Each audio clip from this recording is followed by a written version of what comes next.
پاکستان میں 8 فروری 2024 کو عام انتخابات ہوئے، جس میں قومی اور صوبائی اسمبلیوں کے حلقوں پر الیکشن ہوئے۔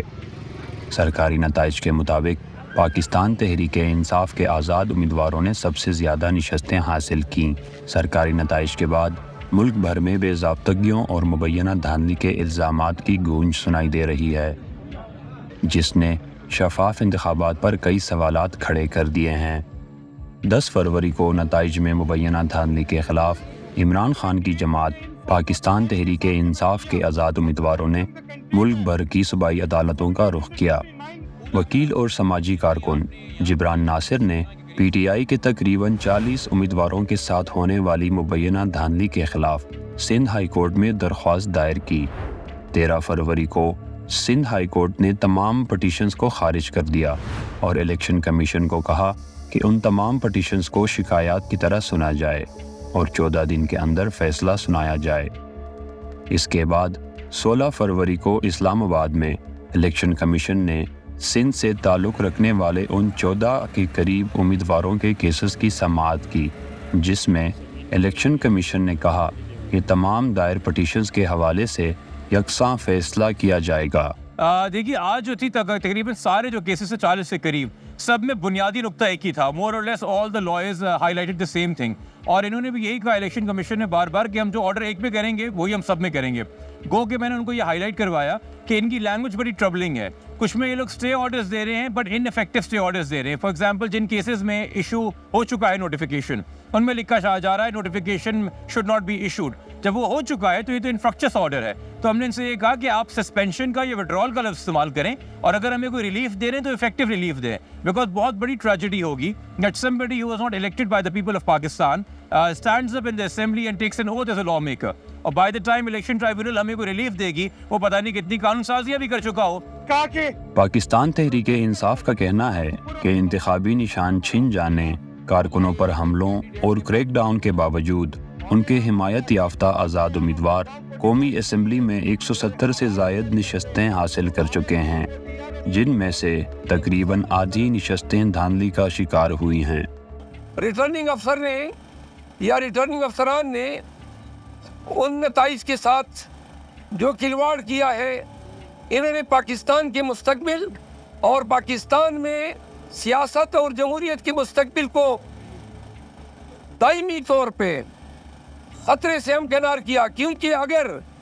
آج 1,11,000 سے ریٹرننگ آفیسر 1100 بنا سکتا ہے تو کل عوام کے پاس کون جائے گا؟ ریٹرننگ افسران ہوں گے، ان کی مرضی جو نتائج دے۔ درخواست گزاروں کا یہ بھی دعویٰ ہے کہ وہ اپنے مخالفین کے خلاف فارم 45 کے مطابق کامیاب ہوئے ہیں، تاہم ان کی غیر موجودگی میں ان کی جیت کو مبینہ طور پر فارم 47 میں شکست میں تبدیل کر دیا گیا۔ پی ٹی آئی کے امیدواروں کا مطالبہ ہے کہ فارم 47 کے نتائج فارم 45 کے مطابق تیار کیے جائیں۔ 200 حیدرآباد کی 2 سیٹیں ہیں قومی اسمبلی کی، ایک 219 ایک 220، اور 4 صوبائی اسمبلی کی جو ہے سیٹس ہیں، ہم نے وہاں الیکشن چھوں جیت لیے تھے ایم کیو ایم کے مقابلے پہ، اور حیرت کی بات یہ ہے کہ ہر گلی سے ایم کیو ایم کو صرف 2-4 ووٹ ملے،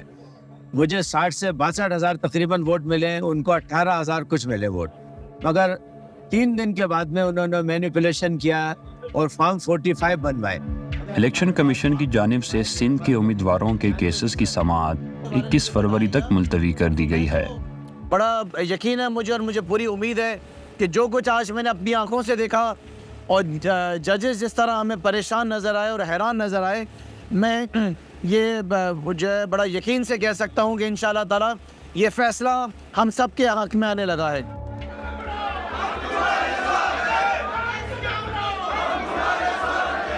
جہاں اسلام آباد میں ایک طرف سماعتوں کا سلسلہ جاری رہا، وہیں دوسری جانب پی ٹی آئی کی طرف سے ایک پریس کانفرنس کا انعقاد کیا گیا، جس میں قومی اور بین الاقوامی میڈیا ہاؤسز نے شرکت کی۔ پریس کانفرنس میں پنجاب، سندھ، خیبر پختونخوا، بلوچستان اور اسلام آباد سے امیدواروں نے اپنے علاقوں میں ہونے والی مبینہ دھاندلی کے خلاف اپنے فارم 45 کے نتائج پیش کیے۔ لاہور کے NA 128 سے پی ٹی آئی کے امیدوار اور وکیل سلمان اکرم راجہ کا کہنا تھا کہ 8 اور 9 فروری کی درمیانی شب پاکستان کی عوام کے دیے گئے فیصلوں کی خلاف ورزی کی گئی جو ملکی جمہوریت پر حملہ ہے۔ Unfortunately, sadly, tragically, what happened between the night of the 8th and the 9th of February and during the course of the morning of the 9th of February was a massive assault on democracy in Pakistan. Fictitious bombs 47 were created which had nothing to do with the underlying vote that had been cast on the 8th of February.